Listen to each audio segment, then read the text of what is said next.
All right, so we're diving in straight into this morning's news out of downtown Sacramento. 5th and J Streets, to be exact, where a Tesla managed to crash right into the Kaiser Medical office building. Yeah, just after 9:15 a.m. this morning, Monday morning. And from those early reports, sounds like the Tesla didn't just hit the building. It went over a small tree first, then a streetlight. Definitely paints a picture, doesn't it? And of course, everyone's first thought is, are there any injuries? What's the damage? We did hear early on that debris from that collision actually hit a pedestrian. Yeah, the big question. And luckily, the Sacramento Fire and Police, they got there really fast, secure the area, assess the damage, and of course, tend to anyone who might have been hurt. And they had to close the northbound lanes on 5th at J for a while there, obviously, to deal with everything. But the good news is, those lanes are now open again, so traffic is back to normal. So for this deep dive, what are we trying to do? Well, we're looking at all the initial reports, piecing together the facts. We're going to try and figure out what exactly happened in those moments leading up to the crash.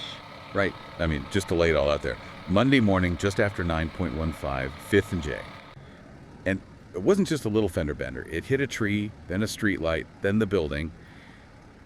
That suggests some serious force involved. And also a vehicle that was, well, out of control.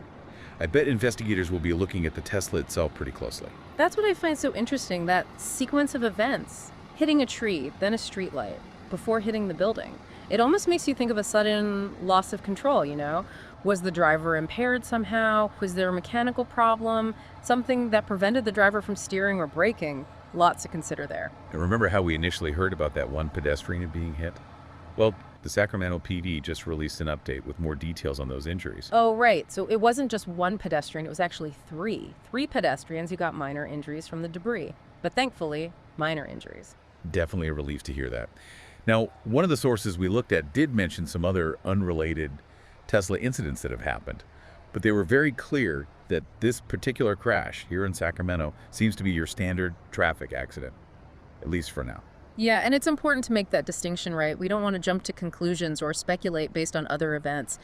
The investigators are focused on this specific incident, the unique circumstances. What were the conditions like? Were there any witnesses? Any surveillance footage from nearby buildings? Plus, like you mentioned earlier, the condition of the Tesla itself. And I wouldn't be surprised if they're looking into the vehicle's data recorder, too. That black box can tell them a lot about speed, braking, all those critical details just before the crash. Yeah. Okay, so to recap, Tesla crashes into the Kaiser building at 5th and J, Monday morning, just after 9:15. Hits a tree, then a streetlight before hitting the building. 3 pedestrians with minor injuries from debris, thankfully.